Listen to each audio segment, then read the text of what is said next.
Welcome back to the Gardening with Joe and Holly radio show. A lot of great companies supporting this program so you can hear it each weekend. You miss any of those coupon codes, you can certainly go to our website, thewisconsinvegetablegardener.com, underneath the Money tab at the top of the page. We're going to talk about growing potatoes, Holly, and some techniques and some information that you may not be aware of when it comes to growing potatoes that will help your potato growing be more successful this year. Yeah. So, you want to make sure that you are growing the correct potatoes. So you don't need seed potatoes necessarily, but you also don't want to, you don't want to take like just any old potato that you have in your pantry or from the store. You want to ensure that it's going to have some sprouts on it. Right. A good potato or potatoes, if you buy at pick a spot and you leave them in the bag in the pantry, most likely 99% of the time you're going to get some of them to sprout. Some may sprout very rapidly and very vigorously. Other ones may just be very minute. You want those vigorous ones. And you can go to your organic grocery store and purchase them as well. Now, there are places, farm stores, where you can buy a 50-pound bag of seed potatoes for just as much as you could buy a 10-pound bag at a big grocery store, and they would have many more varieties in which to choose from. But you can grow potatoes and grow them successfully without having to purchase quote-unquote seed potatoes. There are benefits to those seed potatoes, meaning that they are more likely to be disease-free, and you know the variety precisely what they are versus, well, this is a russet that you buy at the grocery store and they started sprouting, or these were red potatoes. And with the benefit of seed potatoes, you know the variety, whether they're a short season, mid-season, or long season, meaning 70 up to 120, 130 days. You know precisely how long they should be growing before they're ready to harvest.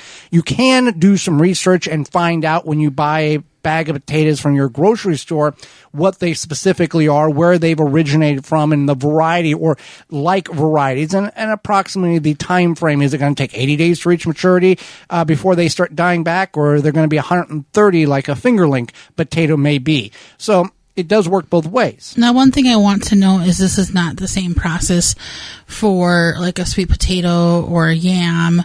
Those are considered. Go ahead. Those are considered tropical. Tropical, yeah. Same name, different family. Right. So just keep that in mind. So you want, once you do determine if you are going to use your store-bought potatoes that have sprouted, and you see like, oh, this one, is about 3 inches long. Can I cut it up? It has sprouts on both ends. And you can, but you just want to make sure you don't let them be smaller than like the size of a chicken egg. Right. You want at least one, preferably 2 sprouts or eyes on each of those potatoes chunks. It's called sprouting or chitting, which is I believe it's a European term of allowing the potatoes to begin to sprout eyes so you can divide them better. Now, some commercial growers will sometimes plant the whole potato, or they'll divide the potato into chunks based on manpower and size of the field they're planting. But you can just put these in any type of seed tray, the potatoes that you buy either from the store that you're wanting to plant or from your seed provider, and put them like in an egg carton. Put them, you'll be able to see the root end or where it was connected to the plant. You want to put that down. You're going to see a little indentation, like a reverse, like a, what we call it, like a cone. A cone, and you'll put that be down, and the potato will sit vertically. And you want an indirect light, normal ambient temperature, and then you will be able to begin to see these potatoes starting to eye out, and then you can see if you need to divide them if they're large, or if you need to plant them as if they're smaller than a regular size or medium sized chicken egg. We have a friend who has, I would say, you like red potatoes. Our friend does not like red potatoes, and they are sitting in a bowl on her counter, and there's probably a dozen red potatoes that have 2 to 3 inches sprouts on them, and if they will last another 3 weeks until the soil gets warm enough to put them in the ground, and they've been there 3 months. Oh, really? Yeah.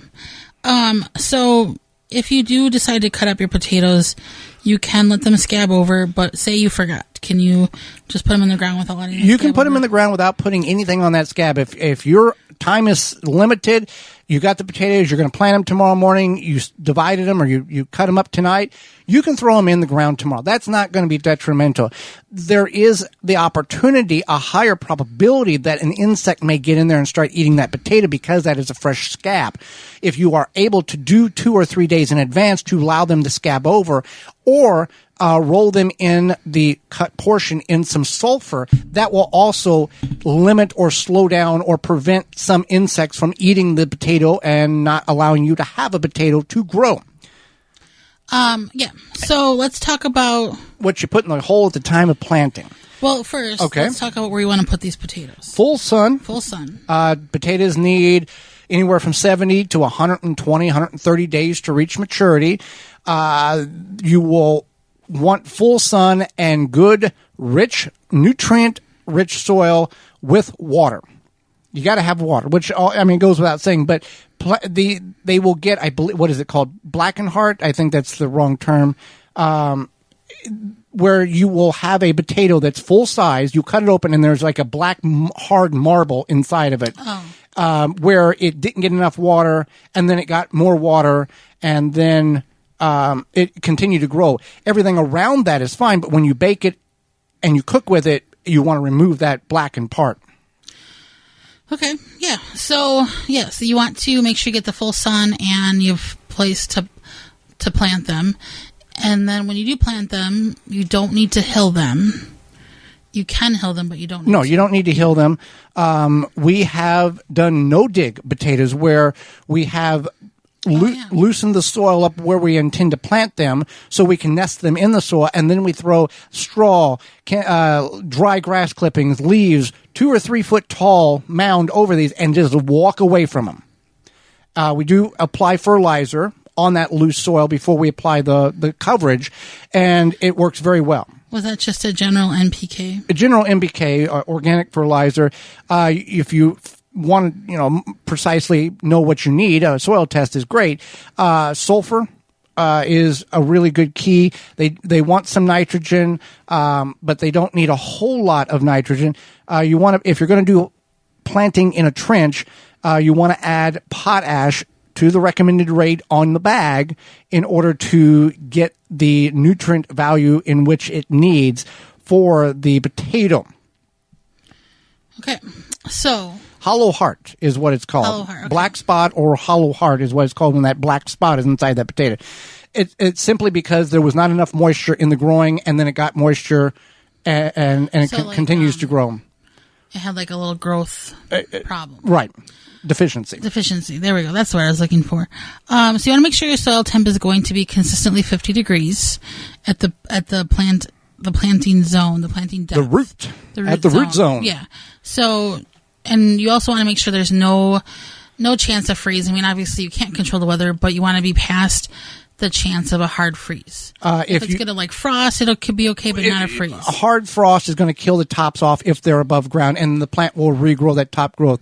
Now, it's going to slow them down greatly. Now, the other thing we need to mention is if you've got those seed potatoes and they're starting to get 3 or 4 or 5 or 6 inch long sprouts on them, you don't want to cut those off. Cutting them off and breaking them off resets that potato in a recovery method, and it may not have enough energy. The energy inside that potato is what's causing those sprouts to grow, and those sprouts, when long enough in the ground and get exposed to sunlight, they will begin to leaf out and then detach themselves when they have enough energy from the sun from that root potato. So you want to leave these long sprouts on. If it's 8-9 inches long, bury the sprout in the ground or cover it like we were talking about with the no-till method, and they will grow very, very well. Don't break these things off. You're going to set everything back, and if there's not enough energy in that potato itself, it's not going to regenerate a new growth tip. So there you go. And then, as Joey had mentioned, you want to make sure you provide plenty of water for your potatoes, but especially when you plant them, you want to make sure you're watering them in really nice and well so that they can get established, and that helps them. Or you plant them and then drop a drip line on top of them and let it go that way. But either way, you want to water them in. You don't want to just set it and forget it. Yeah, we're not talking about the wrong pill chicken Right, roaster, I'm whatever it is. saying Yeah. that they do need water. And, you know, people plant their potatoes in spring, you know, and think, oh, it's going to rain. Just water them in. It's fine. And then you can also get a fall crop. You can harvest your garlic in July and throw a row of potatoes in, or a batch of potatoes in July, and then you can get a fall harvest too. So you can actually get 2 seasons in one. There you go. Especially if you have like a 90-day. Yeah, 90-day. Variety. Yeah, mid-season. Mid-season variety. Yeah. It is fun. You know, you might think, okay, I'm going to use these potatoes I have in my fridge or my pantry or whatever.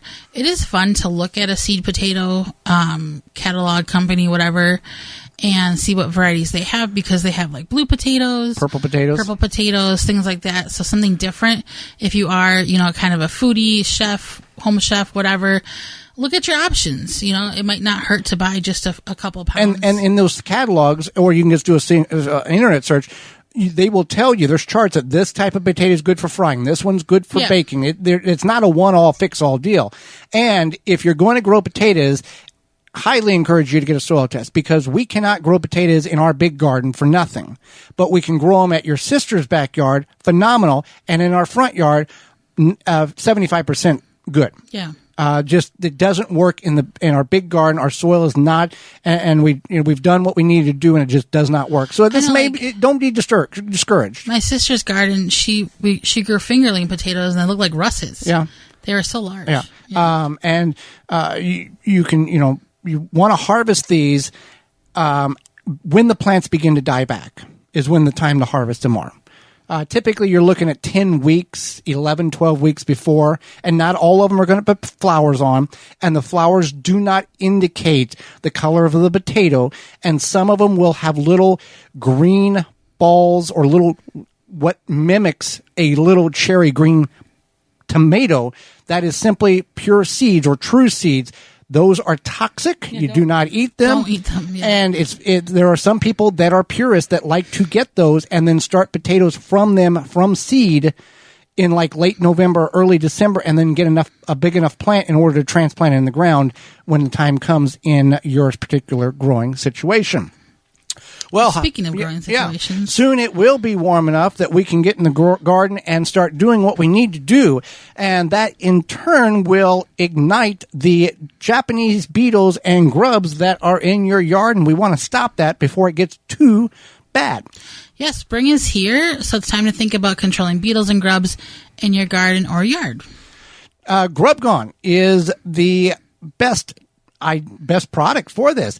You can apply this directly to your turf or garden around ornamentals to control those grubs and impact what the beetles are going to do to your yard. You want to stop them before they take effect. Easy to apply with a commercial spreader or irrigate it right into the soil.